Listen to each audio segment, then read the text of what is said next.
59 at Radio Free America, and this is Uncle Sam with music and the truth until dawn. Right now, I got a few words for some of our brothers and sisters in the occupied zone. The chair is against the wall. The chair is against the wall.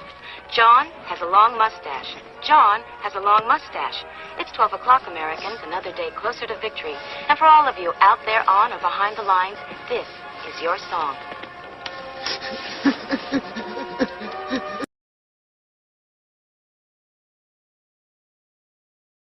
And welcome everybody to another edition of Playing with the Robots. Is my audio working? Let me give some feedback on the audio, if you would. Give me some feedback on the audio. I guess I can make myself all the bigger. Oh yeah, now I can see my thing wiggling. We're on a couple of different platforms. I think I get the question or the comments from everybody. Feel free to say, hey, our Patreons help keep our different websites and resources online. So we want to keep thanking our Patreons for being part of what we do over here. Clover's out there. Welcome. Is the audio working all right? Clover's been doing some chats lately. You can go check him out on his channel. And let's see. So we've talked to the robots before. We're comfortable with the robots here. And nobody's doing anything good this evening. So I decided to ask my robot to give me 77 questions on gun owners' rights and Second Amendment activism. Right on, thanks for the feedback. And I've asked it to randomize them and just number them here. So we're going to go through. I think we did 100. Well, I know we did 100 last time, and I forgot how long it took. I think 90 minutes. So I thought maybe 77 would be an easier number to do within an hour. So if you're listening and you have a comment or a question, that's why we do these live. Otherwise, I could present this and probably make more money, but we're not really making money. We're just trying to inspire people to be part of this world, right? And we're out here. We're living in a time when we have the ability to influence the rest of the world in so many positive ways. To exercise that isn't really difficult or expensive. And to practice that is as simple as just being part of the active communities that are out there. So let's get part of it. New York Outcast is out there. Welcome. Hope everything's doing good on that side of the country. Along with Krabby Turtle, also out there on that side of the country. Welcome. Let's see. Robots are all waiting for the plasma rifles in the 40-watt range. I think we should get those at some point. All right, so again, randomized. This time I asked it for questions on gun owners' rights and 2A activism, and I did give it the caveat. Let me see. I gave it the original caveat that I wanted the questions to invoke thought and inspire to motivate activism and new ideas. So let's see what it came up with. Here's the first one. I got to scroll down and get myself back to where I was over here. You can ask the robots. I act like asking the robots is no big thing, but it actually takes a little while. I asked the robot about 3 different times, or I reprimanded my robot when it didn't do it right 3 to 4 different times. I haven't looked at any of these questions. I mean, I've seen them when I copied and pasted and stuff, but I have not pre-thought of any answers. My answers are final. Unfortunately, if you want to have your own answers, then you are allowed to do your own shit on the internet. So I would encourage you to do that. The first question is, what are the dangers of division within the gun community? And that would be ineffectiveness and stagnation of positive movement. When we divide, we don't conquer. When we divide, we are susceptible to attack and we don't gain new ground. And I wouldn't say we're too guilty of that. There's definitely the doom and gloomers that would say we're suffering from that. But we're not Borg. We're not communists. We are individuals who work together. So just like any group of lions or wolves or, I don't know, any other thing that is normally individual, trying to work together, I think we do a pretty darn good job. We got some successes under our belts, some failures to learn from. All's well in New York. That's good to hear. Top of the bottom of the evening. Welcome. Let's see. Next question is, what would be a true victory for gun owners' rights? What would a true victory for gun owners' rights look like? I don't know if that's worded the right way or if I'm emphasizing it correctly. But what would a true victory? I would think a true victory would be Well, I'm going to simplify it to say like successful 2A rallies, because that would indicate that we are getting off our ass, that we're motivating and showing our size to the representatives who need to see that once in a while. And it would also show that we've moved on beyond the like, I'm going to sit at home and bicker. So I think there's probably other ways to answer that, but that's the way I'm answering it. C Monsters is saying, why do members of the gun community seem eager to eat their own? Because we're individuals and we all have ideas. A lot of people have ideas that are probably good, and they are eager to see them taken to flourishing or whatever, like see them worked on. And it's very difficult. We don't have a great culture of encouragement and appreciation for effort. So we kind of are used to being provided as capitalists. We're used to being provided with the final product, not the work in progress very often. So we scrutinize the work in progress.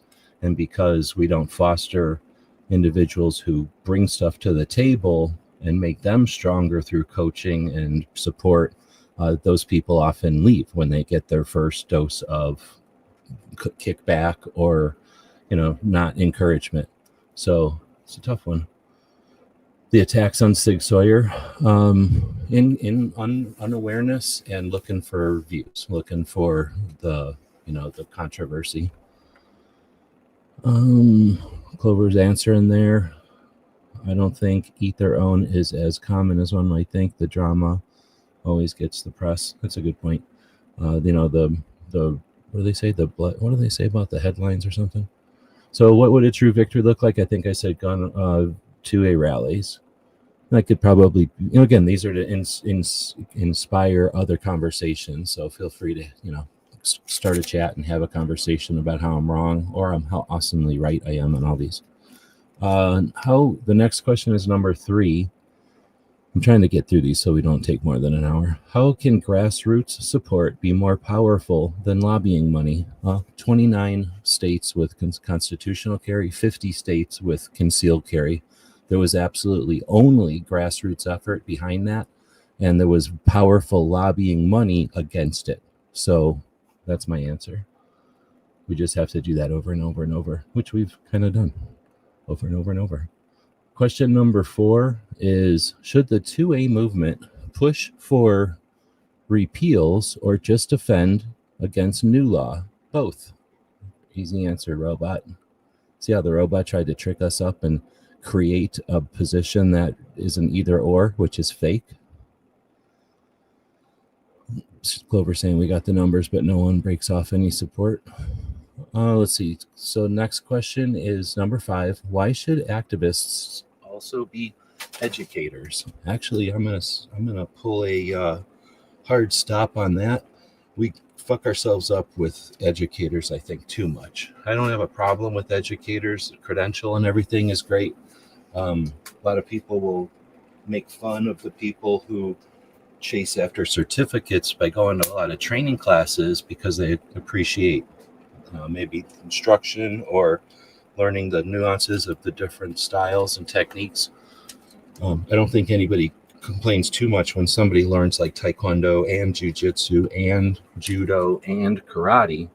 They might say, oh, you're not going to be a master of any of those, but they usually would respect them for understanding cross disciplines.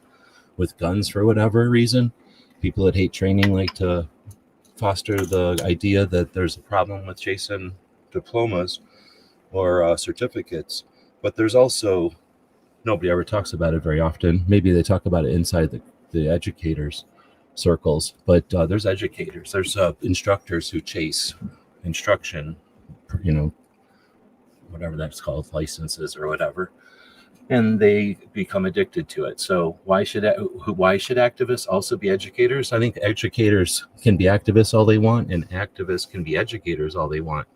But I don't know why the hell they would say why. I'm not going to argue for why should they be that. Educators are awesome, but we don't, look what happens when teachers run everything. They always screw that up. Sorry, teachers, you know what I mean? Let's see. Not sure that grassroots is the conventional sense can be. maybe we need our own lobbyist. Arguably, we have some. That one in Colorado is one that I won't advocate for, but we do need them. Whether or not we have to solely rely on them, obviously, is not the case. So the next one is number 6. How do you counter misinformation without amplifying it? Well, that's an interesting one. I know a couple of people who I think would be interested. If this was a super good question, like this kind of a boring question, it's important to some extent, I suppose, but it's super boring, right? But if I really had to answer this, I know a couple of people I could ask who are like science nerds and stuff, and they would probably have a good like understanding of this to have a good answer for it. But I'm going to say, how do you counter misinformation? My dumbass would say through education, right? And through awareness. And that's why I really advocate for our national level organizations creating something that allows us to have a set of resources that are simple, easy, and accessible so that we can point to those when there's frustrating times or times of stress or division or people are scared. And so that we all understand more than just my rights, my property, which we're getting better at it, but our vocabulary in that is pretty weak. So how do you counter misinformation? By us being better. I don't think you fault the other side for not understanding. That's our fault for not explaining it well enough. We certainly have all the time in the world between atrocities to change the Overton window. We have no orchestration to do that, though. And since there's very few organizations I'm even aware of that are working on that, you know what I mean? Like, we just assume somebody's gonna fucking do that for us, I guess. Clover saying, throw out the correct info. Don't just repost the BS. The problem is if you don't know that you're throwing out BS or you don't care, you know what I mean? It's free country. So sort of a buyer beware, just with, information as well. Some of us had to scrutinize, magazines back in the day was Life magazine bias, was Rolling Stone bias, was the National Enquirer bias. Now there's just a billion websites to have to worry about. But yeah, I think throwing out good information is one of the reasons we did the Minuteman University projects, and other people have been putting out books and stuff so that the record exists. The internet is neat, but books are important. Let's see. I got the hiccups now. I think I was drinking too much carbonated soda or something earlier. Yeah, I don't know who that is either. So let's see.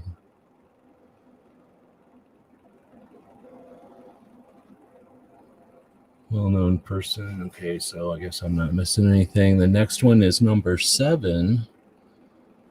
How do you balance personal defense with community defense?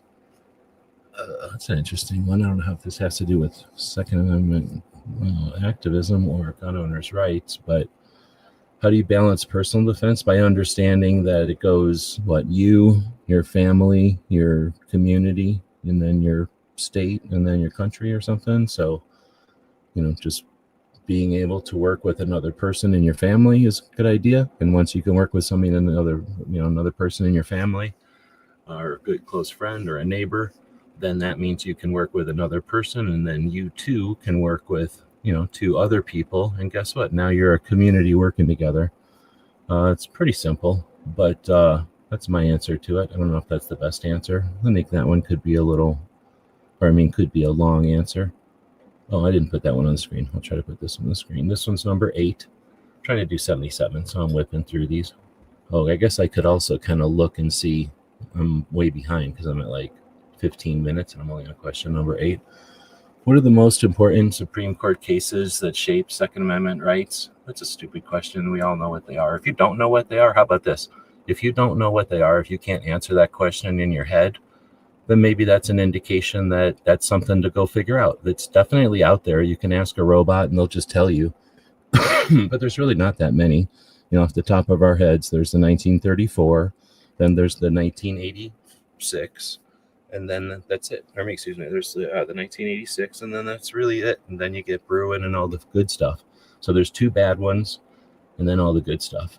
Let's see. So that was Oh, the next one is number 9. Should national reciprocity be a priority or a distraction? Holy shit, it's almost like they're reading my podcast. I think national reciprocity is a distraction.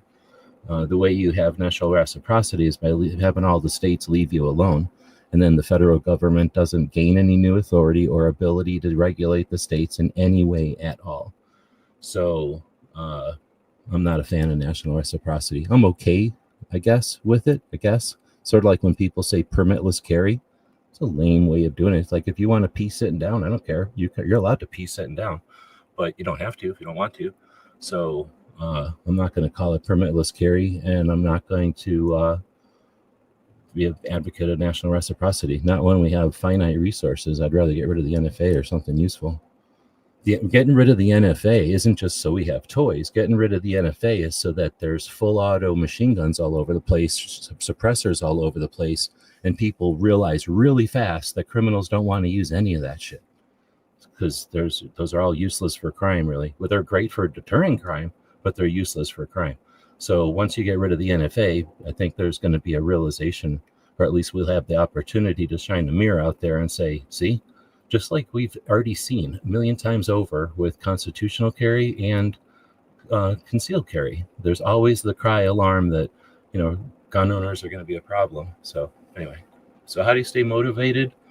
This is number 10. How do you stay motivated when the odds seem stacked against us? The odds are not stacked against us. So I stay motivated by understanding that the people who suggest the odds are stacked against us, ask them any question. Right? You know how Mr. Rogers would say, hey, in a time of emergency, look at the people who are helping, right? To help you kind of de-stress from the shock you're dealing with in a time. If you're ever getting to a point where you think they're all against us, think about who's messaging you that, and ask yourself, can they list something that we've already talked about here? Maybe some of the integral people involved in any of the stuff that's going on. Can they list any of the organizations that are out there? Or will they insist that everything's stacked against us while they only understand about a quarter of the actual community that we exist within? So I don't have to stay motivated. I'm just aware that the people who suggest things are stacked against us are weak and uneducated, and usually getting some kind of financial gain by keeping people divided and worried about, whatever news of the day that they're feeding you. Clover shoots 45 ACP, so you can respect his opinions on things. Let's see. I think I'm going to not try to answer the questions. I appreciate them, but I'm going to suggest that it would just take me forever if I try reading all these, because we were having a lot of conversation out there today. So thanks everybody for joining us. I'm just going to keep going. This is number 11. How does federalism affect Second Amendment differently in each state? Shit, I don't know what that means. Is federalism the idea that the states are all their own? I don't know what federalism is, I guess, and I'm not going to look it up. So I don't know. That's a weird way of saying something to me, so I don't get that. So NA, I don't know what the answer to that one is. The next one is number 12. How does emergency preparedness and Second Amendment overlap?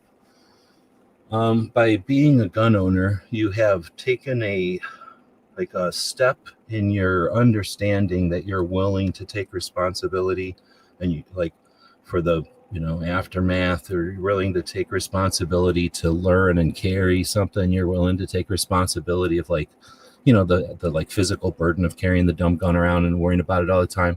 You've taken on the responsibility of maintaining the rights for the stupid guns. And then, emergency preparedness is literally just all that, except understanding that, just concrete fatigue and gravity, affect people constantly. So emergencies can happen all the time. And, just the Second Amendment, lifestyle lends itself to emergency preparedness is something that we all deal with along the way, right? So that's just something that we all take in stride. And that's a cool thing about 2A is a capacity for awareness and the capacity for being able that grows within the person who's willing to take on 2A, instead of just being a coward loser who doesn't, who just cowers behind ignorance and suggests that guns are bad. Let's see. So number 13, what do youth programs mean for the future of 2A? That they feed some future stuff, but how many raise your hands if you were in youth shooting? Most of us that were in guns our whole lives were in youth shooting, and there's probably a few people who will be young people who will say they're in youth shooting. But like anything, when it suffers, when it shrinks, the alumni of it, of course, shrinks. So I think when we have this flux of this years of new gun owners who are old, I don't know. So I think the obvious answer, though, the short answer, what do youth programs mean for the future 2A? Like, without youth programs, it's very difficult to have a future at 2A. Youth programs, I think, are also an opportunity for, like old people that know stuff or think they know stuff to hang out and, drop that generational knowledge down on the youngins, gunsmithing, marksmanship, nowadays even tactical and carry and stuff like that. And just the enthusiasm and, obviously the activism and stuff like that. Hopefully all that carries down. So the next one is number 14. What can military and law enforcement training teach civilians? Most of the time, military and law enforcement training is kind of just like, it's all of our training in the civilian world comes from it. So, it starts off with safety and familiarization, basic overviews of it, I guess. And then depending on your role in the military or police, you'll spend more and more time behind the type of firearm that you would need. A breacher is going to need a different gun than somebody who sits at a desk, who needs a different gun than somebody who's sitting in a tank, I guess. So, there's the suggestion that military and law enforcement is silly. So, they're massive entities. So what kind of stuff does that training teach civilians? Like all of it, and at the same time, very little of it, because our rules of engagement are so much different. And the way that you are kind of hobbled as, you're thought of as literally a cog, like not even a child, just a machine part in the military. That's you have to be that way in order to work with other people. They have to be able to depend on your abilities and your range of motion, let's say, so that they know not to, let's say, shoot past you or something, right? So there's just a lot of stuff that you're going to do differently in the military that's very rigid, and it just doesn't apply in real life because you don't have a team. All the stuff for SWAT teams, again, doesn't really apply to real life because you don't have a team with you. So it's just fundamentally different. But at the same time, you're doing all the same things. So at the same time, it's also fundamentally the same. And that's going to always be a piece of strain or division between our community because it's just the way it is. It looks like I'm taking 2 minutes per question. So I'm going to try to do 30-second questions and see what happens. Let's see. So the next question is number 15. How do ranges and training events help build stronger communities? Ideally, ranges would do stuff to bring in the communities. Like say something like, if you can hear our range, then you got free shooting. That's like the first thing I would do if I had a range, so that anybody who lives within distance knows that if they can hear it, they can shoot for free. I think that's just cool. I don't know if any ranges do that, but that's what I would do if I had a range. Then I would have cookouts and shit all the damn time, because you want as many people as possible to show up at your range and shoot as often as possible. So create community, give them a thing to do, have an area for barbecuing and whatever. And then, invite the community. Again, if you can hear us, then you can smell the barbecue, you're invited, so that your community cares about your range. And if your range gets picked on by a bunch of ladies who have been told what to do, then you have allies that give a shit, they've been fed and they care. Let's see, invite local law enforcement to those events so that the people who are going to be responding. That's a good point, Clover. So next up is number 16. What we're doing is 77 questions that the robots gave us about Second Amendment activism and gun owners' rights. So this is number 16. Why should gun owners emphasize sport, hunting, or self-defense first in advocacy. Should they? I don't know if they should. So I don't agree with that one. Stupid robots. Every once in a while, I'll kick my robots, and this is why, because they come up with dumbass questions like that one. I think it's the opposite. I think that self-defense should be the last thing we want to even talk about when we're talking about our guns. Sports and hunting are fun, so let's talk about those. People understand sports and hunting. We think it's cool to shit on sports and hunting because we're so freaking cool, but that's not helping us. And self-defense is weak. When we have the future like Star Trek, do you still want guns, or do you want some lame Star Trek where there's no guns? Like, I want guns, even though there's no crime. So my guns don't depend on crime to be justified. I don't think self-defense is something that we need to bring to the table. People love it. They can't get enough of it, and we won't shut up about it. So it's one of those things that I just deal with, but I'm against it 100%. Next up is number 17? What? No. What did I do? Failed 2 court cases. Oh, okay. So this is number 17. I must have messed up. I thought I just said 17. Number 17. What lessons can activists, us, I guess, learn from failed 2 court cases? Whew, that there's too many of them, and I don't think we actually learn from them. We just look at it like some kind of fucking sport. And there's some people out there that report on it as if it's a sport, and that there's no big win or lose. It's just like these sporting reports, and that's discouraging for me because I don't like sports, so I don't get into that whole like let's just pay attention to what the results of these court cases are. But at the same time, like, nobody has created a palatable way for me to understand the court cases, so you might as well be speaking in a different freaking language for most of us. I think that the court cases are so boring and annoying and lame, and the people that report on them love to tell us about how much they know about court bullshit, so they won't stop using stupid court lingo, and it just makes, they're trying to impress us, and all they do is make it more stupid and boring that nobody wants to pay attention to it. So that's a frustrating one. Maybe the founding fathers knew what they were doing, and if you make it all cool and hip and exciting and, all about votes every 4 years, then you end up with even worse than what we got. So maybe it's good to have a chunk of the government that's slow and boring and weird and, hard to know about. Let's see. So what is number 18? What is the most effective way to respond to anti-gun talking points? With understanding, compassion for their position, and a thorough, comprehensive knowledge of the situation. So, the more you're confidently aware of, you don't have to get all excited when you respond to them. Being thoroughly understand what's, standing in their shoes, not just assuming you know what it's like over there, makes it much more effective to talk to the other side. I am not effectively talking to the other side, but I can tell from people who have done it, that's some of the characteristics and traits that they've developed. I don't know if they would say that, but that's what I'm saying. Clover's throwing in a super chat or whatever. What is that called? I think it's just a chat member thing or anniversary thing. But anyway, thanks for being in the chat. I remember the YouTube channel. We take our YouTube memberships, our super chats like that. Well, now I got to give you another $10.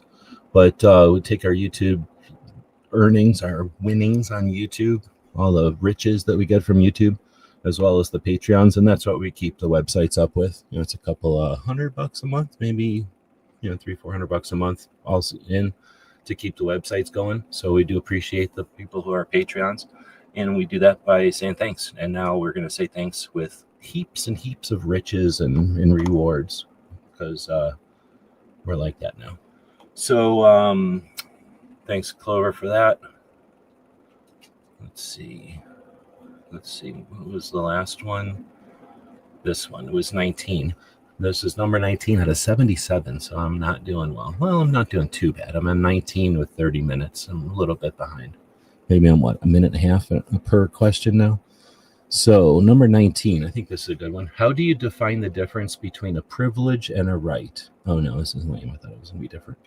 I don't know. What's the difference between a privilege and a right? That's a good idea. I mean, I don't know. I'm going to leave that for like Alex Uli. Go look at the Forge of Freedom podcast. Comes out on a fairly regular basis. But there's a lot of lawyers out there that are desperate for fame and fortune. Alex Uli is a regular dude from Indiana who happens to be an attorney.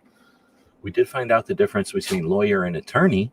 Lawyer is when you get your degree, like you go past the bar exam and you have a lawyer degree. An attorney is a practicing lawyer. So a lawyer that goes to court and does stuff in front of a court and all that, and a jury and all that. That's an attorney. So just so you know, there's a difference between lawyer and attorney. Let's ask a lawyer or an attorney what the difference is between privilege and a right, because I don't know. Anyway, that's the only attorney that I'm ever going to recommend is Alex Uli from Forge of Freedom. All right, next is number 20. What made you personally care about 2A?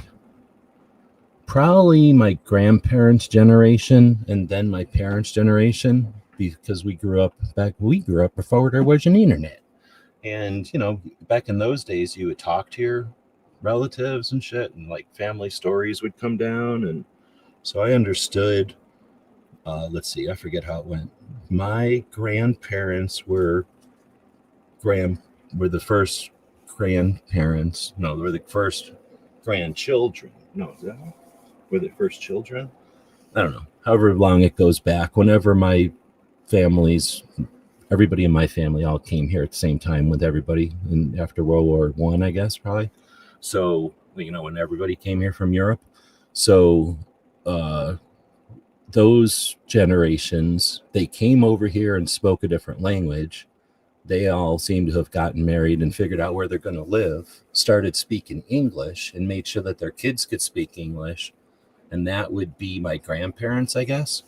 And then their kids started going to school, right? Like then we're going to send those kids to school. So just hearing all that and living when I lived and being a kid after World War II, Korea and Vietnam, what the fuck? Why wouldn't I personally care about 2A? Like that's all the shit that started World War II, World War I, and Korea and Vietnam is people that gave up their guns. And we all knew that. So obviously just existing prior to stupid internet, we all learned history in school. Or at least they gave it to us in school and some of us paid attention. I'm sure people could care less about history the same way I could care less about some subjects and didn't learn them. But at least we all had the opportunity to learn it in school. It's stupid to say that we all learned it because it's stupid, right? Next one is number 21. How has civilian disarmament shaped world history? I think I just fucking said that, so I'm going to keep moving. I swear on this show. There are people out there that don't like swearing. They exist. Shaped history. A lot less population. Yeah, seriously. Like that's a whole conversation, right? Like how civilian disarmament shaped world history. So I'm just leaving that one. 22. What can modern gun owners learn from militias of early America? I don't like saying early America because America is basically this entire side of the planet. There's North, South, Central America. So I would say early United States, maybe. Stupid robot. But what can modern gun owners learn from the militias? I honestly don't know. I don't really pay attention to militias. They existed, I guess.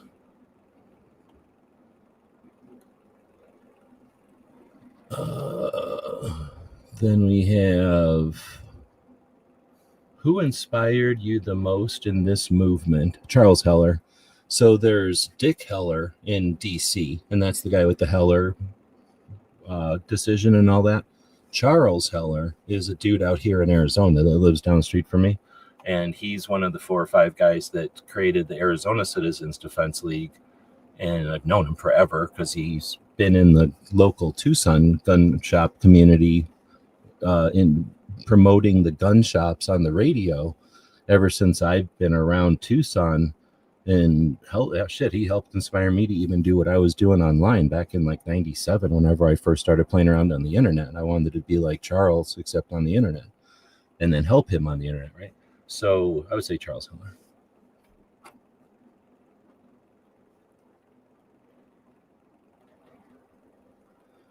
So then, and again, that's not Dick Heller. Dick Heller's a nice guy. He's picked up my dog before, but Charles Heller's a real dude from Tucson.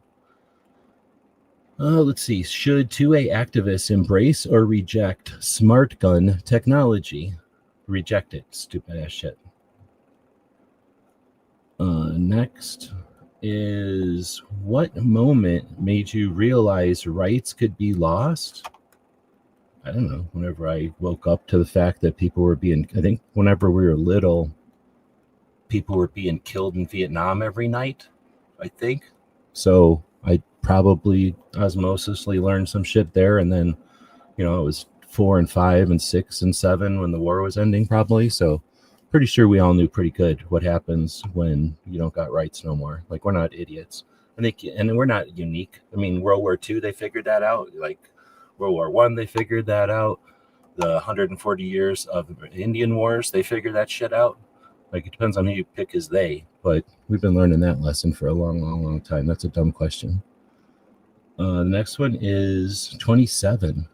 What role did early gun manufacturers play in building America's identity? I like this one because I like to think of, my summary is, we had all these people coming over from different countries because basically they were weird religious people or greedy capitalists or both. And they were getting kicked out of wherever they came from because they were weird or not cool or whatever their religious thing was. Or they were greedy and they wanted to come over here and make more money. Like, that's how it came out, right? So those people got on boats and capitalized, right? They risked a lot. I think boats sank and shit. I don't know the beginning of all that. But then them people all came over here. And that was people from all these different countries, right? Spain and Germany and whatever. I don't know what all boats they came over on, but, a bunch of people got on these boats and came over here. Whenever they came over here, they turned into like little Spain, little Italy. I don't know what the countries were, right? But they were all doing whatever they came from, right? So the Germans had, I'm just going to say, shotguns, and the English had something else, and the Spain had rifles or something. I don't know how it all broke down. But then they all got together and were like, hey, let's stick your chocolate in my peanut butter. And we started making better guns over here because we had a mix of all these other guns. Then England started saying, we don't even want you having guns. So why don't we just take all your ammo and put it over here? And we're like, how about no? So we stopped all that. They walked around with guns that had big ass giant balls in them that could barely shoot across a football field or something. And we made guns that had little ball bearings in them that we could carry around twice as many ball bearings, and we could shoot across 2 football fields. So we win. And it was guns that made us win, and it was innovation in guns that allowed us to win easily, to the point where the rest of the world was like, oh shit, we're not ever going to mess with them. And then we continued to innovate firearms till this day. So you're welcome. That's a great question, robots. What's the most overlooked policy win in 2A? Oh, no, wait. I missed 28. What international victories should U.S. activists highlight? I don't know. What international victories should U.S. activists highlight? I don't have a lot of international shit in my head because I don't care that much. So I'm going to have to leave that one till one. There's only like 2 organizations that deal with international shit. They're both from the Second Amendment Foundation, I think. So we're not going to get an answer to that. But it's probably something cool. Let's say it's from Australia, because even though Australia gets the brunt of shit, no, let's say it's from Canada, because Canada gets whaled in all the time. Australia's way the hell across the planet. So we're going to give it to Canada. I don't know what it is, but we're giving that win to Canada. What's the most overlooked policy win in 2A history? That we have concealed carry in every single state. So we don't quite have constitutional carry. Do you see a panel, dude? It's me. I'm just telling you how it is. We have concealed carry in every single state. And there was a time pre-2014 where people would have fought you that Illinois would ever have concealed carry. And now we all live with this like arrogant, what's the word? Like, we just assume that all the states have concealed carry, and that's the way it should be. And we got Bruin, but that was a lot of work. That was a shit ton of work. A lot of people doing stuff that moving mountains. That was a lot of work. And it was fun because it was all happening on the internet back then. Let's see, this number 30, we're not even halfway through, I don't think. What can 2A groups learn from other successful movements? I've always said, look at the pot, like the marijuana. There's no like national marijuana club or national marijuana organization. Or maybe there is, but there's none that is like took up the lead and made this happen. There was a bunch of people who got sick of the dumb, like laws. And then there's a bunch of people that just wanted to smoke pot probably. And then the laws just started changing. I think another one I always like to cite is the drunk driving. What is it? Moms Against Drunk Driving. I don't even know if that exists anymore. But when that happened, as far as I know, that wasn't like Nancy Reagan said we should do this.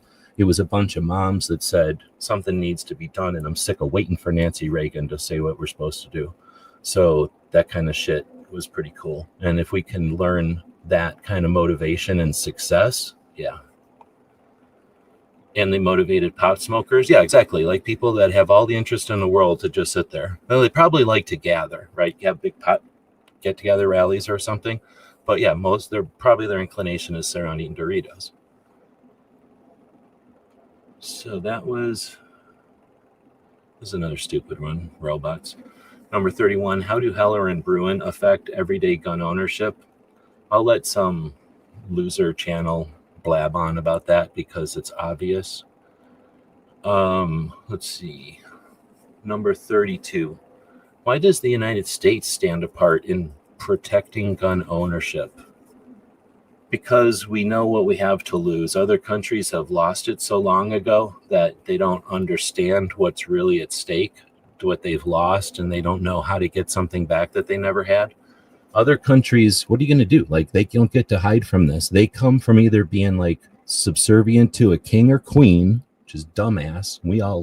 We come from people that left that shit, or we come from people that got ripped apart from wherever they came from and dragged over here, right? So like, we're a different breed of people than the rest of the world. Canadians are different in a different way, right? But again, when you're used to living underneath of a king or a queen or a pope or something, like, because that's a country, right? Like there's been fascist countries where it's just like one dude, like a bunch of South American countries. From what I understand, the South American countries had to deal with Spain coming over and kicking their ass all the time. So they had series systems of government, constitutional systems of government, very much like ours. However, they have very strong executive branches because they need to mobilize their military to protect themselves against Spain, where we never had to worry about that shit after a while. Like, we kicked enough ass that everybody left us alone. We were large enough and big enough that nobody bothered us. But the Southern or South America, Central America countries, they get their asses kicked by Spain and other countries once in a while. So they have very big executive branches, and when you have a giant executive branch, you lend yourself to fascism and socialism and all the rest because you've given way too much power to a president. So yeah, I think that's a good question. I don't know if I answered it good or not, but that's what you get. If you don't like my answers, I encourage you to do your own show because you're allowed to. It's the internet. You can do whatever you want. Next is number 33. What role does the NFA continue to play in affecting gun owners today? That's stupid, so I'm not going to answer that one.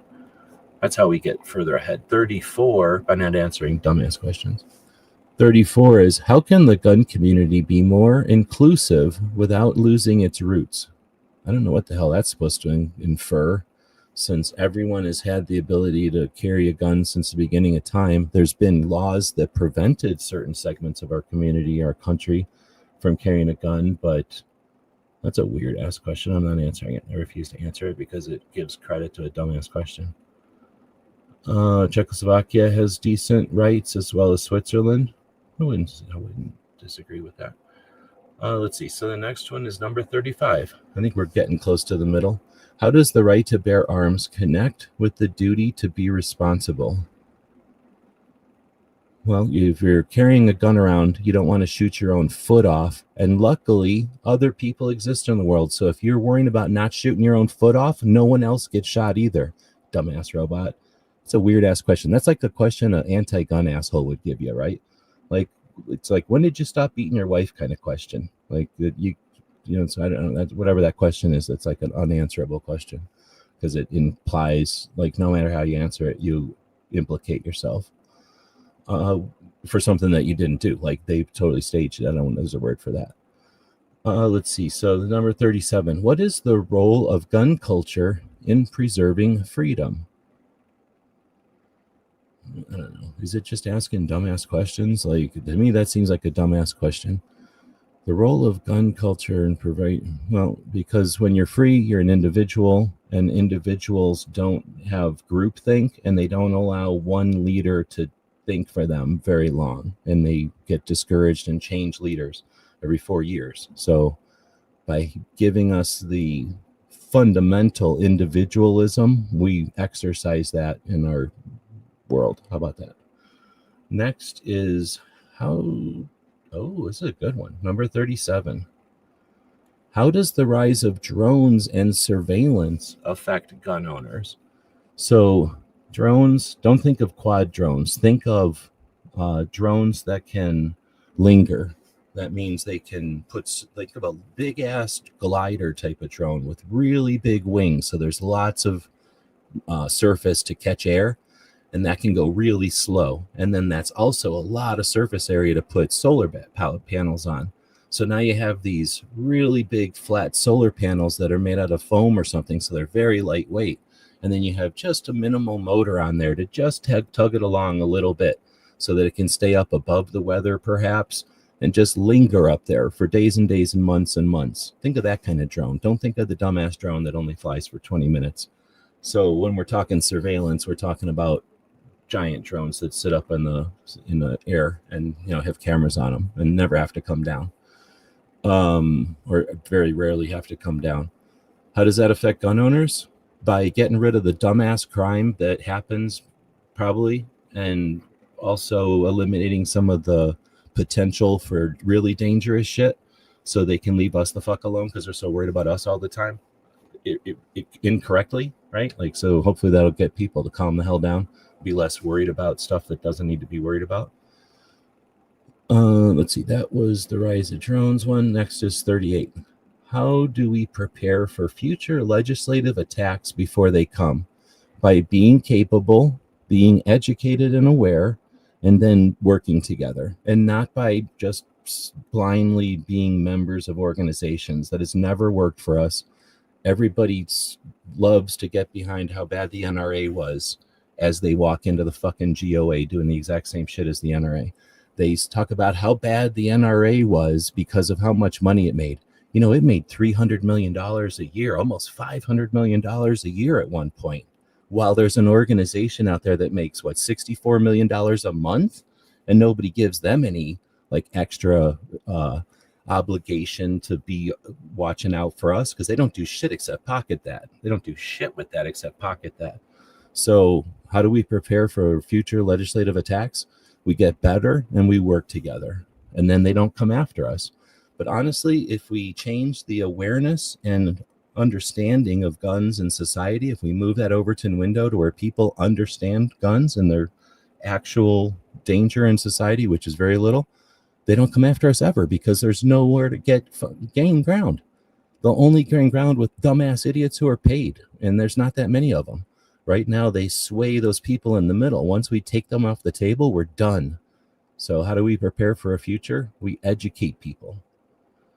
People don't want to hear that, because that actually takes a little bit of work, and it's not just as simple as joining a $30 a year organization and being done. What can each listener do today to make a difference? That's obvious. There's only one answer to this. Super chat $25 or more immediately. Immediately super chat at least $25. Aldo said, well said. Exactly. That's exactly what needs to be done to save 2A. Let's see. How do you keep politicians accountable for broken promises on 2A? I think if you have to answer that, then you're probably not capable of keeping them responsible. So obviously it's voting and not forgetting. Don't buy a fucking Springfield. Maybe how about that? What does the next generation of 2A activism look like? Well, I can tell you 1,000% what it doesn't look like, and that's a gamer. They've had a decade now to come out of the whatever server closet and do something, but they don't do shit except say, we buy guns because we played video games. Dude, don't do this. Now I have to give you back like $50 or something, and we're wasting all this money on YouTube. Damn it.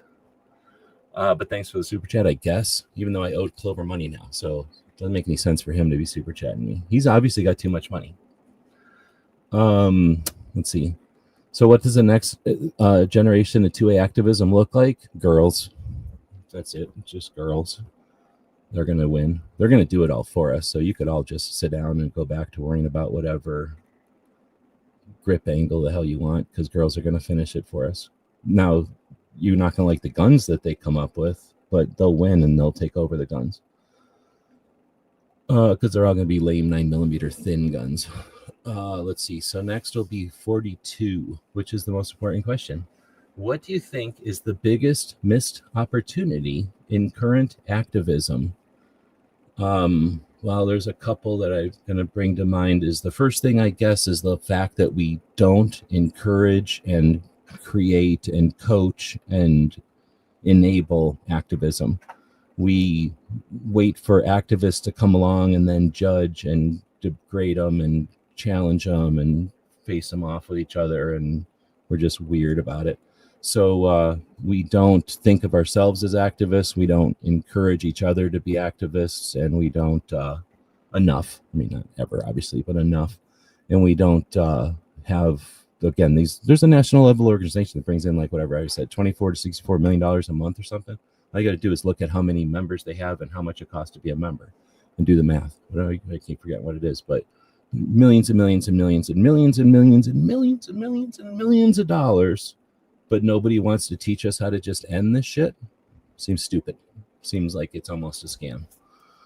Let's see. So that's the biggest missed opportunity, is how much money we have and that we don't just spend on ending this shit. Because think of how much money, how many grip angles you could have when nobody's bothering about your damn grip angles. How many red dots you could have when nobody's worried about your damn red dots. Let's see. What historical battles have most strengthened gun owners' rights? My favorite battle is the battle from the Civil War, where a general, I can't remember the details anymore, but some general was about to lose. He was on top of a hill. Somebody from the South was trying to come up and kick their ass from like down the hill. So they put on bayonets and ran down the hill, kicked the shit out of them and bayoneted them a bunch of times. It was the most use of a bayonet ever, I think, in history, but it also changed the kind of momentum of the Civil War, which kept the Union, and without the Union, we wouldn't have the United States. So I think that the bayonet in that battle of the Civil War was the most important battle that strengthened our rights, because bayonets are one of the more important things that we've got, and we just take them for granted. How can storytelling be more powerful than statistics? Because if I would have just said bayonets are 1,000.4 times better than non-bayonets, you wouldn't care. But if I told you that story about the Civil War and how that bayonets saved freedom, now you have a passion for the bayonet that you never found before. Number 45. This is also a solid, dependable question. What is the most effective local action a gun owner can take right now? Lever action. What's the most effective local action a gun owner can take right now? Go to your gun shows. Like, start going to gun shows and just start going to gun shows. There's going to be at least a couple of promoters. Start going to them, hanging out with the people that are there. Spend some time there. Hang out there. You're going to meet the gun shops. Then you're going to start going to gun shops. Then you'll know you got people there. And there you go. Gun shops, gun shows, gonna save the future. I'm not even kidding. Like, if we all got together, guess what? We used to all get together. We didn't all love each other. Like, we still had 9mm. There's still 9mm shooters, but we all used to go to gun shows and hang out together, and that way you all know each other. So that's an amazing thing that we had before that we still kind of have, but we don't. We take it for granted, and because there's nobody cool on YouTube trying to sell them to you, nobody's buying it. Let's see. How have interpretations of the Second Amendment changed over time? Man, that would be a really, really cool conversation to have. Like if somebody out there hosted conversations amongst people in the community, that would be a great conversation, like a great topic for that kind of conversation, I think. But there's a million answers to that. How have the interpretations of the Second Amendment changed over time?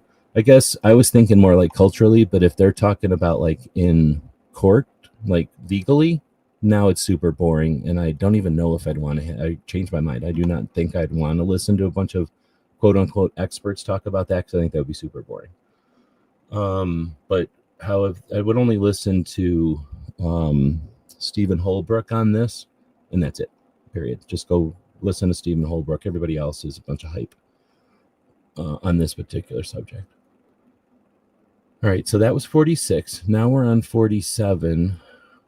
There we go. And I'm way behind. I'm clicking on the thing way before I'm even saying the thing. I've got to get my cadence or my sequence down here. The 2A is the monopoly on force that ensures the rest of it all. I guess. Wished we had some folks, though, that watched from other countries. Oh, there's people that watch from other countries, just not that often. But we had somebody from India the other day. That was super cool. We hardly ever get people from India. And then we've got some people who might be out here right this moment. Are the people from Australia against me swearing? There's people that won't watch because I swear. But I know there's some people from Australia. I don't know if they're against swearing or not. Let's see. So why is the fight for freedom... Oh, I thought I had that one up here. Why is the fight for freedom... No. Why is the fight for 2A ultimately a fight for freedom? Oh, I think that's what Clover was saying. It's a monopoly on force. I don't know if that's the case, but it certainly creates a mindset, a martial mindset of ultimate like responsibility, I guess, for lack of a better word. You know, again, like when you put a gun on your pants or in your pocket or in your purse, and you're carrying it around loaded, you don't want to kill yourself or whoever you're standing next to. So you really care about that thing. It's pretty obvious. And then, you know, people that do that every day, people that wake up and worry about this ultimately important thing that they're putting in their pocket, are different people. Sorry to say, we're different people than people that wake up and worry about where their keys are so that they can go get a latte that morning. And that's their biggest concern in the morning. And they're more worried about like why all the jerks on the road are getting in the way of them getting their latte. So that is what I'm gonna say. I think I might have gone off on a tangent there. But I'm also trying to figure out what question I'm on. I think it's number 48. How can we make new shooters feel welcome? Probably not by listening to my show where I swear all the time. I don't know. How do you make new shooters welcome? I think that you start taking new shooters to the range if you're so inclined, or if you have the resources or the ability. And then you keep doing that until you figure it out. And then you figure out what people like and you do it. Somebody like Tony, who does that on the regular twice a month, has probably got it down. So I don't think there's a way. That's a dumb thing to, like that suggests that all new shooters are the same. There's new shooters who are going to hate guns or the noise, or there's new shooters that are going to, be good and hate 9mm, but they're all over the place. So to suggest there's an answer to that is a dumb robot trying to pigeonhole us. I won't be pigeonholed by a robot on my own show. 49. What role do youth programs and education play in sustaining activism? Well, we just got ripped off because that question was obviously almost a complete carbon copy of the question from earlier. So now I'm skeptical if my robot's not trying to pull one over on us. Number 50. We made it to 50. Not everybody, because a bunch of people left. It's not entertaining enough for people. So if you're still here, you're one of those people get entertained by stuff like this. How does the Second Amendment connect with broader issues like free speech and privacy? People that are paying attention to more than just themselves understand that, that being in need isn't the same as having someone there to help you. So when, again, you decide to take all the necessary steps to become a responsible gun owner, then all that other stuff comes into play. One, because they use it all against us. And you're kind of 3 level. It's like, these are the basics to get to the advanced level of carrying around a firearm. So when I think of Second Amendment, I think people that are actually using guns and hanging out with them, comfortable with them, or at least aware of them and not timid and unsure and scared of them.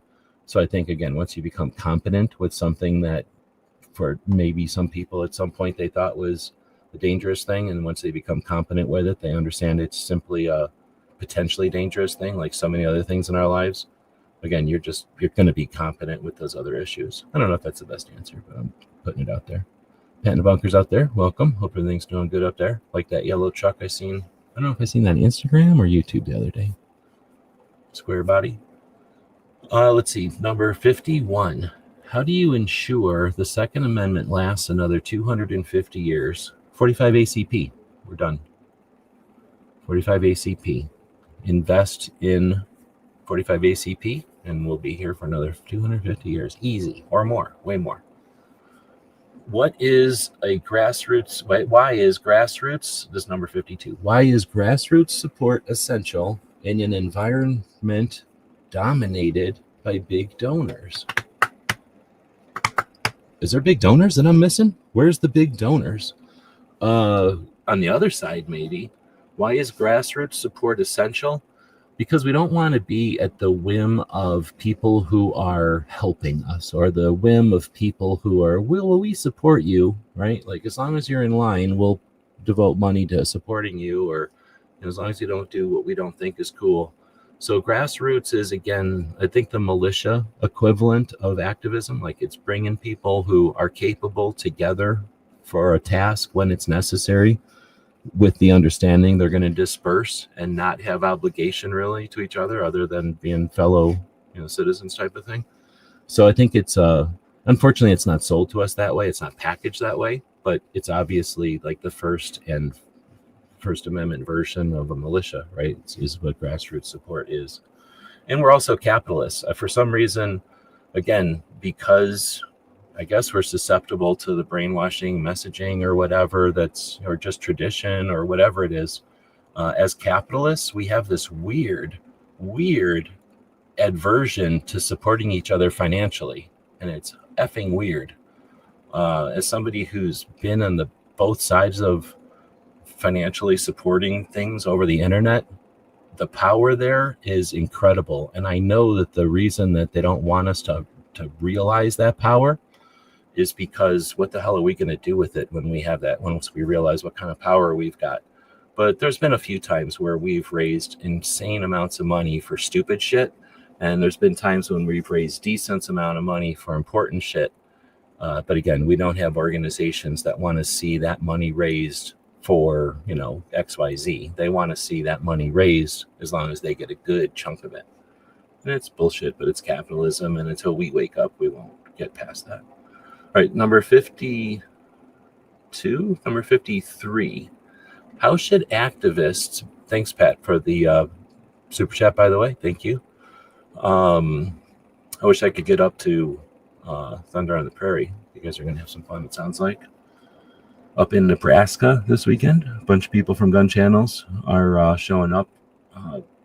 Defense Dad and Travis put together the event. I think it's their 4th year.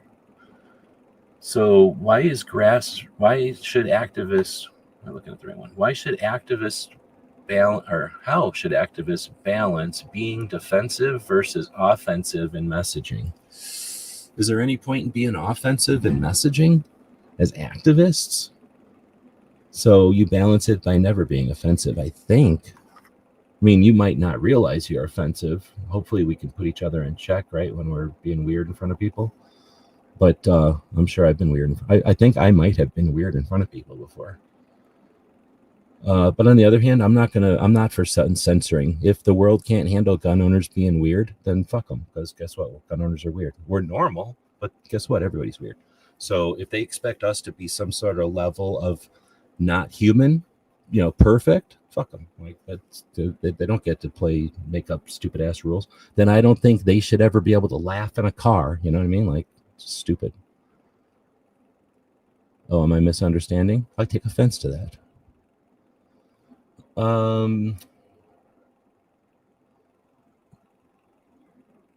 Let's see. There we go. What new ideas can reshape the 2A movement for the better? New ideas can reshape 2A for the better. Well, I think as much as I'd like to go back to like some of the stuff I've already said, like rallies and grassroots, those aren't new. So what new ideas can reshape? Oh, you know what it's going to be? AI. Guess what? You didn't think you'd see that coming. So probably AI. If y'all get off your ass and learn how to make AI agents, which are super easy, it's just going to cost you a couple of bucks and some time to learn it, we'd be so strong. Holy shit, would we be strong if we had capable engineers, AI engineers on our side? Holy shit. All right, so how can local... I forgot what number we're on. We're getting to 77. We're getting there. No, how can local... Oh, man, I'm way up at 55. How can local activism influence national policy? How can local activism influence national policy? By, what do you say, like leading the way, by introducing things, issues that maybe others don't know about, and by local activism is the seed or the bud of the plant that can be nurtured ideally by other cities, other cities, states, organizations, so that you have something to rally behind. So in other words, it's very difficult for something to just come along and change national policy. But if we have a constant growth or with a constant development of local things that grow, then I think that's what I'm saying. I don't know. 56. Why do politicians continue to use gun control as a reoccurring campaign issue? There's two reasons. One is the media has created a scenario or a situation where if you want to be infamous, you know exactly what to pick up, you know exactly where to go, and you know exactly what to do. I don't even have to say more than that. And you know exactly what has been conditioned for people who are crazy or weird or angry or evil, whatever you want to say, whatever they're broke, they're broke somehow. They know exactly what to pick up, where to go, and what to do. And somehow that gets contorted into the responsible gun owner. And because that narrative, that dynamic hasn't been challenged, we see politicians able to continue to use that like weird, what's that thing called? A paddle, like a ping pong paddle or whatever with a little rubber ball stapled to it. They're able to pull out this very limited playbook and bring these different things to the table. We have our side, the people have to deal with the abuse of that using our own tax money all the time. It's even worse. But then we're the ones that don't have a long enough memory, and we don't have national level organizations that are playing a long game to take that off the table so that politicians can't use it.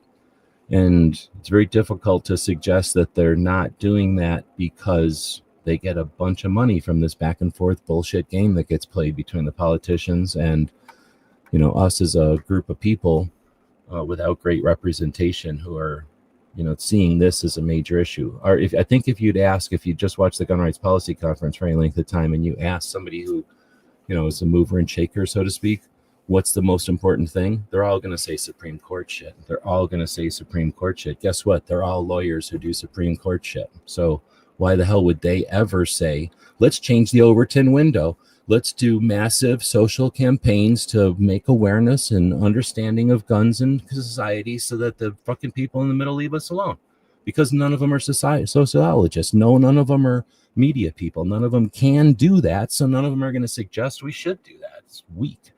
But whatever, that's why we're stuck with what we got. Let's see. So that's why the politicians continue to get to use that, because we don't have an effective defense against it. And it's fucking weak at this point. In 2025, it's getting fucking weak. If I had the resources, I would have done things to try to attempt to change that already. 57. What role does social media play in shaping perceptions of 2A? Well, we all know in 2025 what social media is.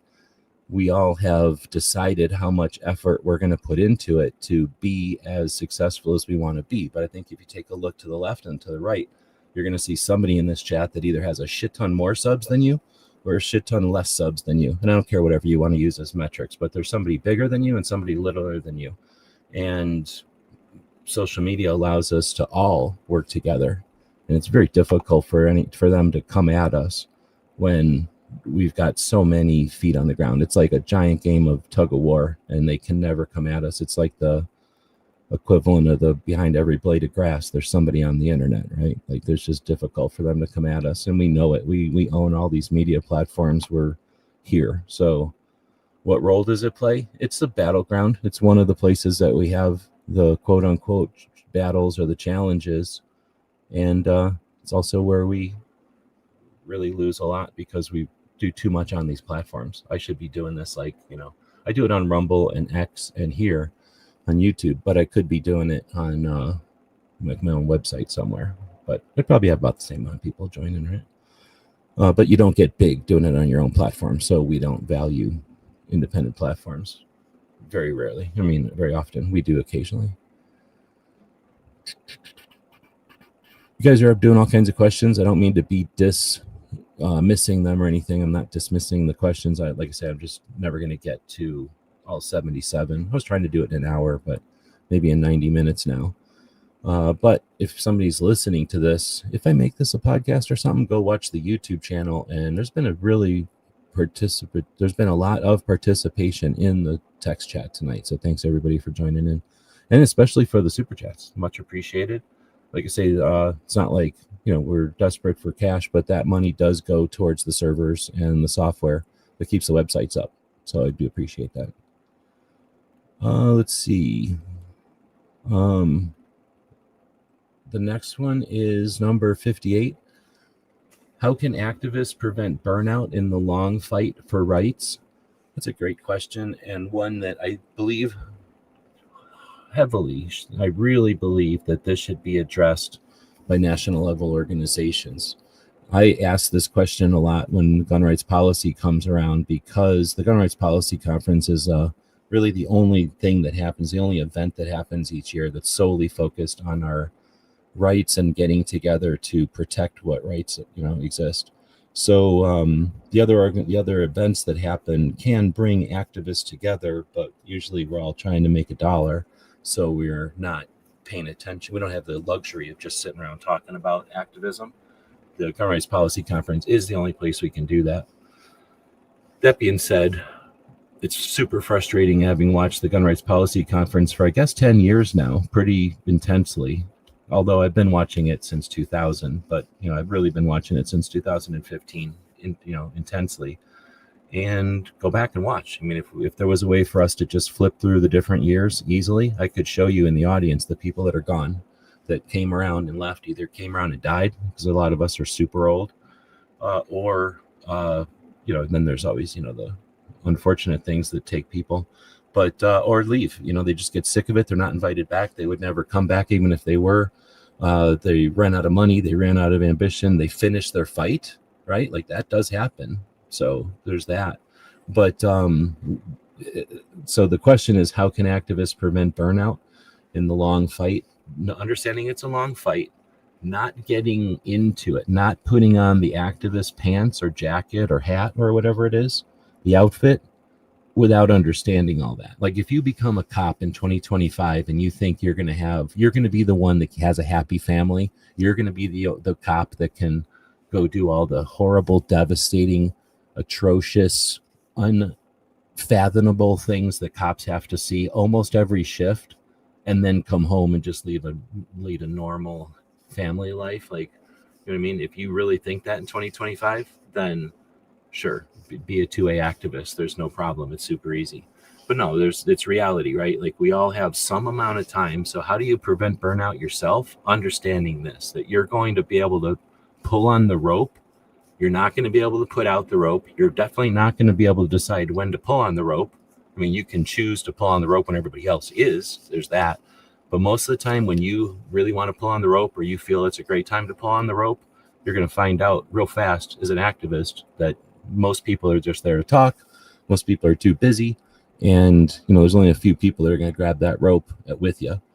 And knowing that up front, that you're not going out there to be by yourself, but you're going to be out there occasionally by yourself, that occasionally you're going to be the motivation for other people to keep going, and you're going to depend on them to be the motivation to keep you going, that it's that kind of situation in 2025, then that's how you get into it with a realistic expectation of what you got going.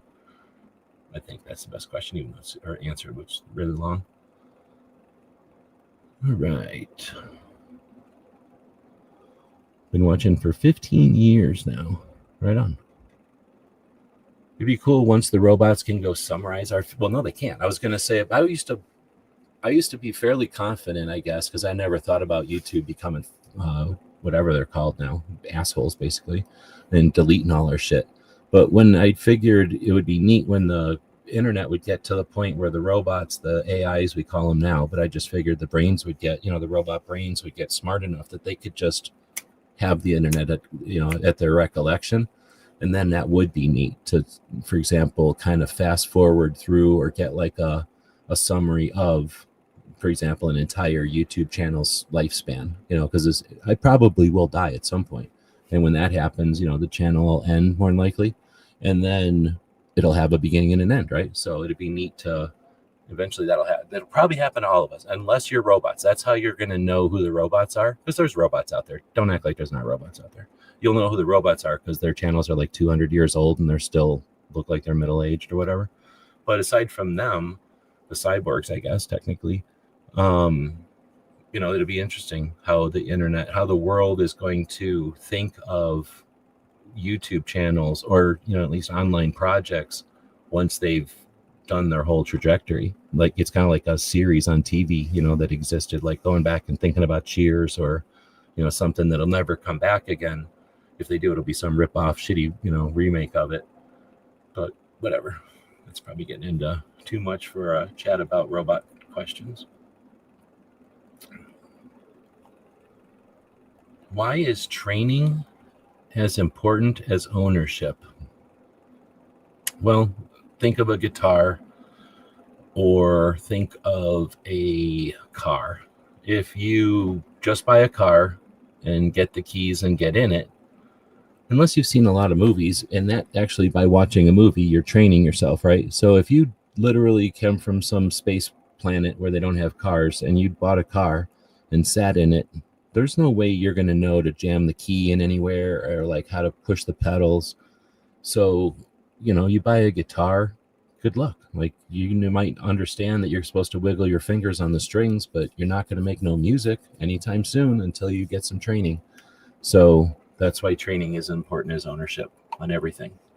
And if you can't understand that someone else has put a lot of time and effort into understanding the dynamics, the techniques, the mechanics of whatever the skill set is, then, you're really not, either you're just fake, you're not really doing it, or like you just haven't done it much because you don't understand that everything's been done by everybody already, so, or by a bunch of people already. So there are literally things to learn about almost everything, unless you're super cool and you're doing some kind of coding or talking to robots or something that literally is breaking new ground. But nothing on guns is breaking new ground. So understanding that other people have competency and professional ability to translate that knowledge is, just part of being mature, I think.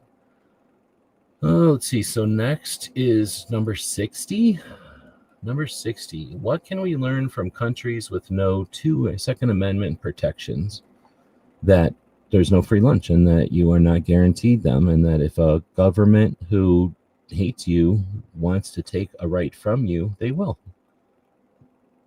61. What can we learn from innovation in ammunition history? Okay, so this is how innovation in ammunition history in a nutshell. They invented gunpowder, and then somebody probably stuck it in something to hold on to it, and then that lit off, and it shot the lid off, and they're like, holy crap, look what happened. And then they're like, let's do that again. And then they figured out, let's like cram gunpowder into a cavity in a piece of metal, and then we can put rocks and shit in it, and it'll shoot those rocks really far. and they made fireworks and stuff too. But they figured out real fast how to make a little cannon, and then they stuck that cannon on a stick, and guess what? Now you have a gun. So that's the beginning of ammunition. Then you have a billion different kinds of ignition things: the wheel locks, the match locks, the wick locks, like a billion different kind of locks and shit. Then you finally get to cartridges where you've got, hey, I'm super fast, so I'm just going to take my ball and my powder and my stuff and put it in a piece of paper, and then I'm going to be really fast at reloading my cap and ball. Well, then somebody said, like, well, why do you even rip it all apart? Just jam the whole paper in there. So now there's paper cartridges because people were just getting fast at loading. People go, oh, they were able to load their powdered, their cap and ball muzzle loaders like 8 per minute or whatever. Yeah, because they had all their bullets set up and they just basically crammed bullets down there. So it's not like they were really fast at doing it the dumbass slow way we do it. They were just making paper cartridges and jamming those down the barrel 8 per minute. So, you know what I mean? Like, that was the ammunition history. Then eventually you get those caps, just to ignite the cap and balls is caps. And then somebody says, why don't I just put one little single shotgun pellet into the cap? And that's the 22 short, which is the end of ammunition history. That's the ultimate caliber. And then a bunch of other calibers happened in modern history. But basically, what can we learn from innovation in ammunition history? Is it's one of the most fascinating and awesome parts of gun ownership. Every gun has to eat ammo.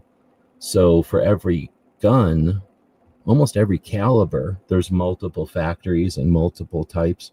So for any gun you can think of, there's like going to be 8 ammos for it. So there's way more ammo than there is guns. So if you're interested in history and all the other stuff about guns, there's even more stuff about ammo.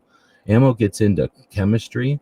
It gets into mechanics, gets into physics. Like, ammo is some of the coolest shit that we've got in guns. Except for 9mm. How do you stay optimistic? What? There's doubling up questions again. How do you stay optimistic about the future of gun owners' rights? Same answer as before, by understanding and not being scared. Don't let other dumbasses scare you. And if they are kind of scaring you, challenge them to answer any fucking questions, because most of the time idiots are scared and they want to bring everybody else to their level. What do international disarmament examples teach us about liberty? They're redoing questions. I refuse to answer another version. I feel like the robot got lazy and these last questions are just duplicates. How will AI and automation affect future rights battles? I am almost to a point where I can do stuff with one person that would have taken a team of 16 to 60 people back in the day. And if we're not using that for Second Amendment stuff, I'm disgusted, because I'm not good and I'm not smart and I'm not wealthy. And I'm, like I say, able to do the work of 16 to 60 people at a time. So if we're not using AI and automation, I'm disgusted. And we should all be furious, because those tools are the most powerful tools you've ever seen. If you are a person who's using AI and automation, please get with me, because we need to apply this stuff to 2A. If you're not, go learn that shit. I learned it off of YouTube. It's not like I went to school for AI and automation. It's all just people relaying information to each other. The most powerful shit you can learn today. Amazing stuff. Let's see. Why is the concept of self-defense so central to liberty? It's like the 3rd time they've asked that question. I'm going to kick my robot so hard after this. It's embarrassing. It's embarrassing not just for me and my channel, but for my robot. I pay good money for this robot too. You know what? This robot is now it's just been turned into that beat up robot in the black hole. You know how there's the cool one, then there's the one that's kind of like a floating R2D2, and then there's this brother who's all beat up. That's what my robot is going to look like when I'm done beating on it. What did the founders intend when writing the Second Amendment? That's a dumbass answer. A dumbass question. So if you don't know that, then maybe this is a heads up that go learn that, because it's kind of fundamental and it might be interesting. I don't know. Maybe it's boring for you, but if it's boring, fucking bite your lip and read it. Get used to reading boring shit. Sort of like a grown-up thing to do. You're going to have to do it sometime. And if it isn't boring, then congratulations. Go learn it from cool places and then relay it to people in exciting ways so that they don't have to think of it like drinking vinegar or whatever they would think of it as. Everybody's talking about their getting to Thunder on the Prairie.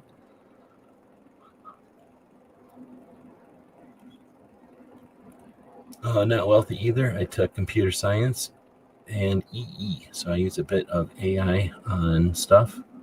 AI can help for sure. AI is super strong. All right, so the next one is 67. Is the current Second Amendment activism model working, or is it time for something new? Oh, it's definitely working. I wish there would be more additions to it, but I think we've got a very strong group of people. I think that the infrastructure that the group of people have organically created, again, there was no like NRA that said, we need this and you shall do it, and we need this and you shall do it, and you two should be connected this way. There's no architect of all this shit. This is people saw a need, people were doing something, and they got large enough to where they figured, hey, I can take on some additional responsibility or, some additional role in the community. And some people were kind of stuck into it because maybe they were standing next to somebody who ditched out or something. So, we've got pretty decent thing considering it's non-structured, but is it perfect? Fuck no. And we've got massive, massive entities making millions and millions and millions of dollars a month that don't do shit. And we should at least expect more from them. It's capitalism. They can do what they want, but we're also allowed to go, you know what? I'd rather spend my $30 a month with an organization that doesn't just sit there on it, that doesn't just absorb it and say, good, go fuck yourselves. Like, we're taking this money and we're doing what we want with it. All right, so then the next one is number 68. We're getting towards the end. Should gun owners organize regular community training events? Ugh. I mean, I guess. I'm going to say yes if it's like Tony. Tony does the diversity shoots in New Jersey area, sometimes in and around New Jersey area. So if we're talking something like that, if we're talking like I was saying with the shooting ranges earlier, if that shooting range really wants to stay put and doesn't want to have to be, taken, what do they call that? Like run out of town with pitchforks, then invite the community in. So I'm down for maybe a gun club or a range or a shop or whatever the organization is or the entity is that wants to do something that's outreach. There's something like the San Diego gun owners do what they call tabletops, I believe. And that's where they have, a couple of volunteers. They have a bunch of resources that they give the volunteers, probably like at a storage shed. I'm assuming this is the way I've seen it done in Arizona. You'll have like a storage shed and you'll either give people the combo or you'll like meet them there, and they take like a bin, like a box of stuff and then a table, and they go wherever. They put the table up, maybe in front of like a big store or at an event where there's, a bunch of other things going on or a fair or something. And they'll put the table up. Maybe they'll have something that hangs in the sky or the air above the table or something. Or maybe it's like a pop-up tent with some words on it. And then, they set up the table. They put a tablecloth down that they get, like from Allen Acre or wherever they got it. And then, they put out a bunch of brochures and then they answer questions. They represent their organization there.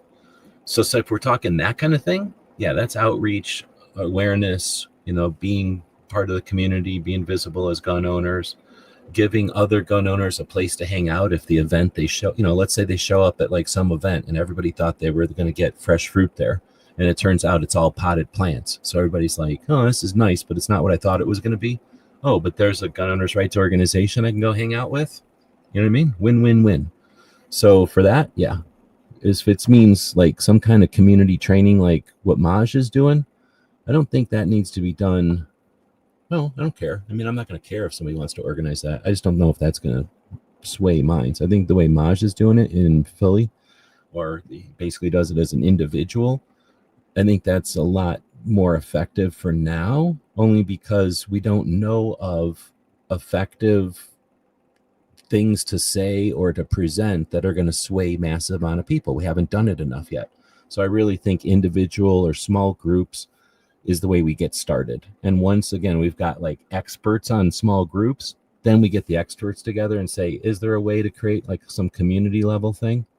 But right now, if we think about like community level training events, I bet you some people are thinking of like Faster Saves Lives, which is a bunch of pilots that got together and said, you know, there should be an option for pilots, but then quickly it morphed into school safety and bringing like awareness of emergency preparedness and emergency response for all emergencies to school facility and administrators. So like all the people, the janitors and the administration staff, as well as the teachers, so that you bring the level of competency for emergency response at schools up a few levels.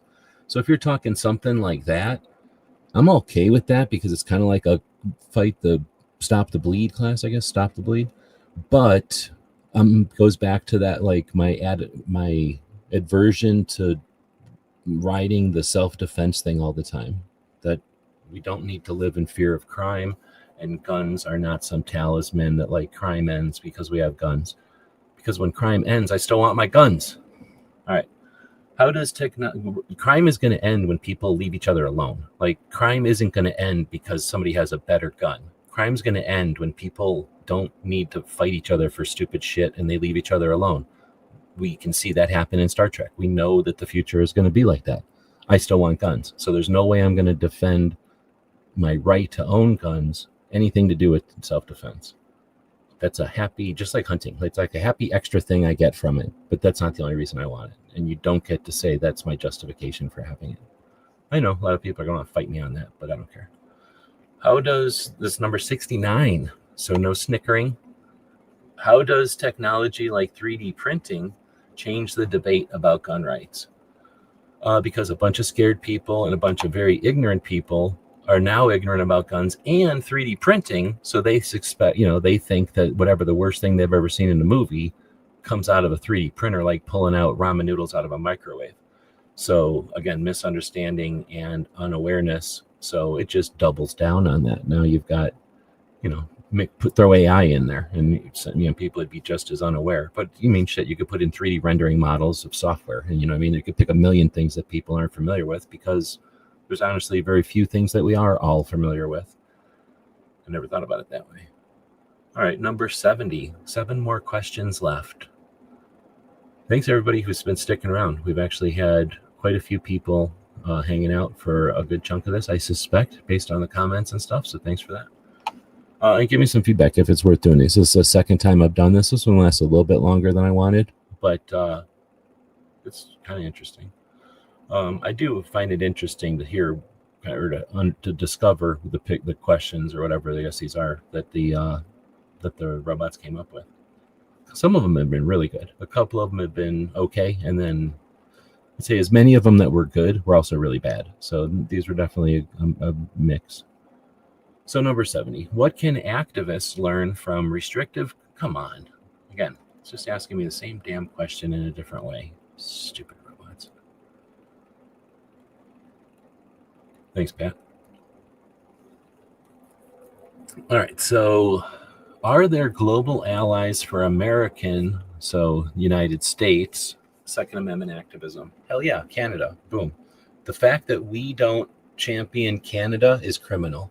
They're basically our little brothers or sisters, and we treat them like little brothers and sisters, which is fine because they are. But we should help them whip off of England or whatever they need to do, and then find out how awesome Canada is. Canada is literally one of the coolest places. They don't like to talk about it because they don't want everybody going up there, but it is one of the coolest places.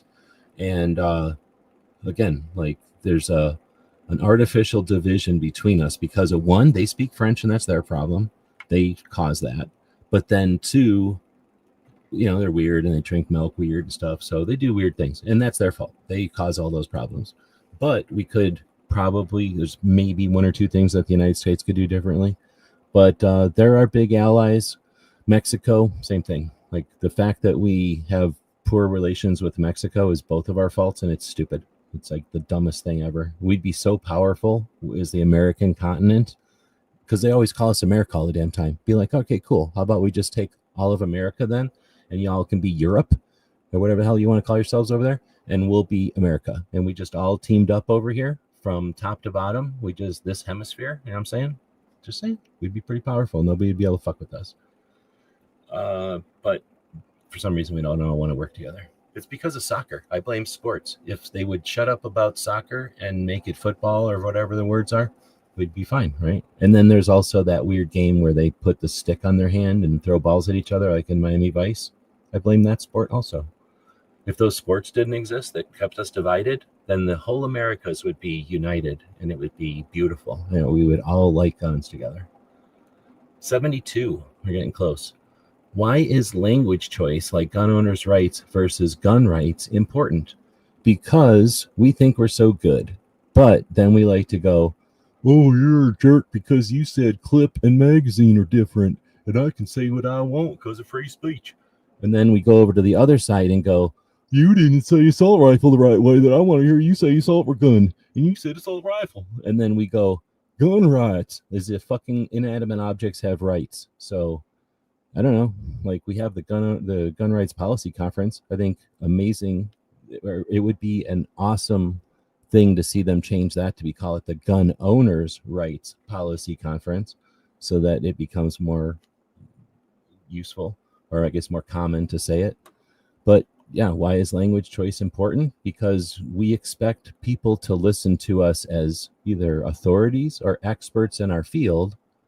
So when we speak sloppily, we do not enforce that representation. But it's a free country, so we have to deal with the fact that we don't all have to speak proper English all the time. Let's see. Why is the two-way message, we're on number 73 now. Why is the two-way message often misunderstood by non-gun owners? Because as gun owners, we have never been offered, and we have never demanded, and we have never created a common, effective, simple, consistent message for the non-gun owner, if I say that correctly. So it's our fault. Why is the message often misunderstood? Because we've put almost no effort into that direction. And I've only researched everything that we've been doing, and I see very little evidence of that. But I'd love to be wrong. So if somebody knows of massive efforts and success that we've had in that area that I've missed, please let me know so I don't scold us for doing something that we've actually done. I hate it when we get scolded for dumb shit that we've already done. But that's something that I don't think we've done. So the number 74, what moment in U.S. history most proved the need for the Second Amendment? That's interesting.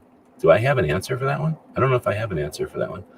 What moment in U.S. history proved or most proved the need for the Second Amendment?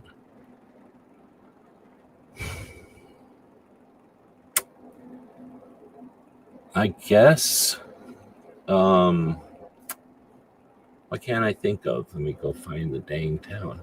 Why can't I think of the name of the town? First one, the name of the town that I'm thinking of wins. Not Atlanta.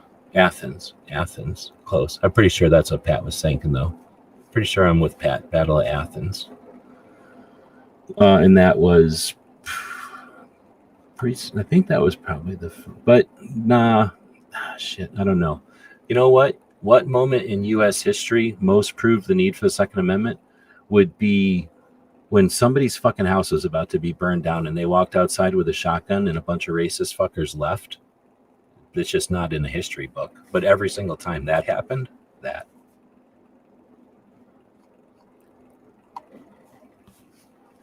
Battle of Athens is more like a bunch of vets took their guns from the armory and said no, and then put their guns back cleaned.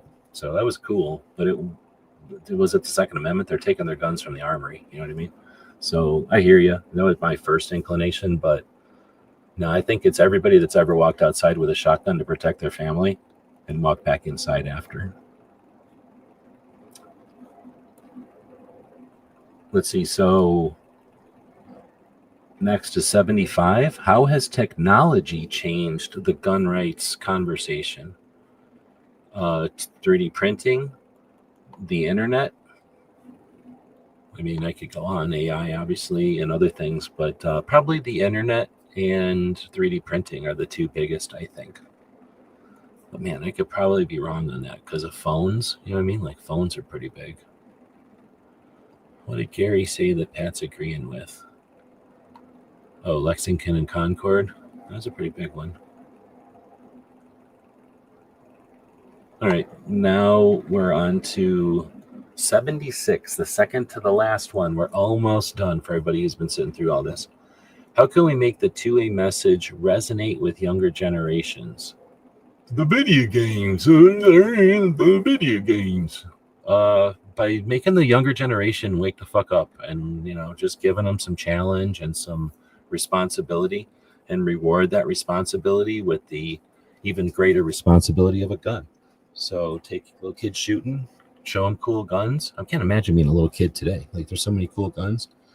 Give them, 22s or whatever, and then stupid other guns, and then so they start buying whatever guns they want. But I think that's one way, so that once you have ownership, you're part of the community by being capitalist, owning part of it, then that's a thing. Otherwise, I guess you could just shout my rights and my property at them. Like, what if you sat them down and said my rights and my property over and over at them, and it got louder each time, and then maybe shake something at them, like just get mad. That's probably the way to do it. Probably get mad and yell my rights, my property over and over. Really loud though. Number 77, last one. How does the right to bear arms empower individual citizens in modern America? Well, it doesn't empower any bears. So that's a fake question. How does the right to bear arms empower individual citizens in modern America? By empowering the individual citizen in modern America, because it's tradition since the beginning of America. So it's a thread that's lasted through the entire history of our whole country, that unlike the pen, which has gone from a weird, they used to take feathers off of critters and then poke it in oil, or probably squid ink out of a squid, right? And then write that on paper. And then they changed that to something else, like a pencil or something. And then it went to a pen or whatever. And then it went to a Sharpie marker. And now it's a computer. So that's changed inherently. Like nobody walks around with quills anymore, right? What other rights do we got?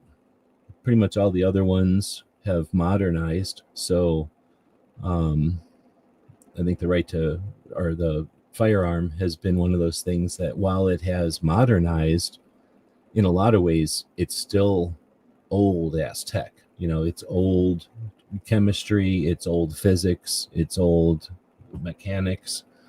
And all they've done is like refine the materials and some of the math and made the machines tighter with better machines and stuff, better tools.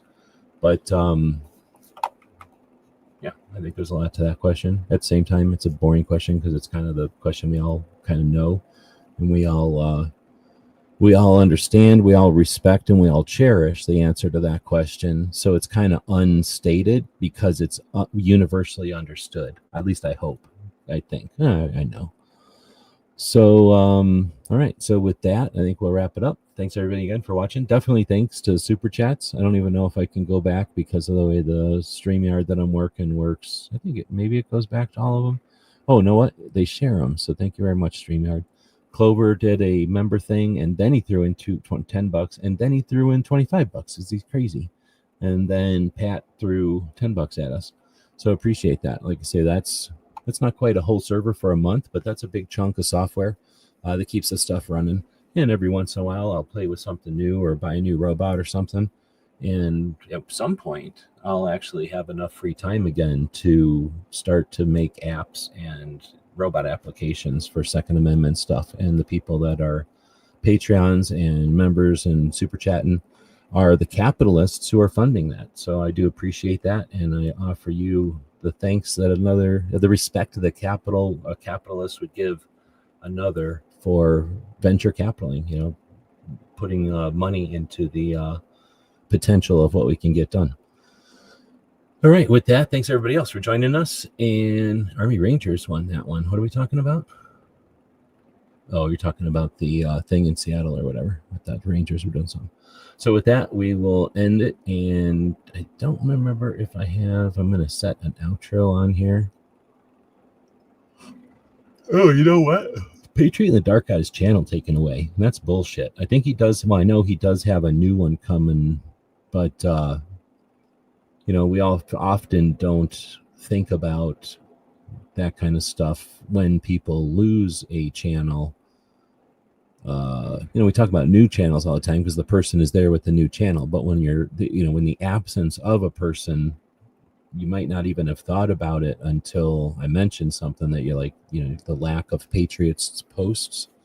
So for everybody that knows Patriot and who, even if you don't know him, if you respect somebody who's been a valid member of the community, a respected member of the community for fucking years now, who had his channel yanked away, probably because he's always posting Reagan speeches like constantly, and I'm sure somebody owns those and got pissed at him at some point, I'm guessing, and maybe he linked to something. Clover could tell us. But for whatever reason, YouTube is out to get him, and YouTube hates guns. We all know that, and YouTube's a fucking asshole. Am I allowed to say that? So they shut his channel down, and one of many, Cape Gunworks, lost their channel. Tactical Riflemen, their channel got dinked. So I wouldn't be surprised if we're going to see a new alternative for hosting, because it's just heinous at the moment. We've gone through phases like this, but this is just the most mean and the most assholeness the most amount of asshole that YouTube's ever been. But it's a free country, I guess. So I'm allowed to say that on their platform. So as much as I don't like them, we use their platform daily. So there you go. All right, there's the outro, and this one's for Patriot.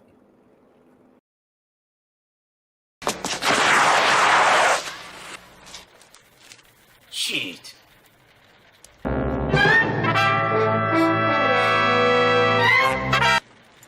Ninja? Ninja! Ninja!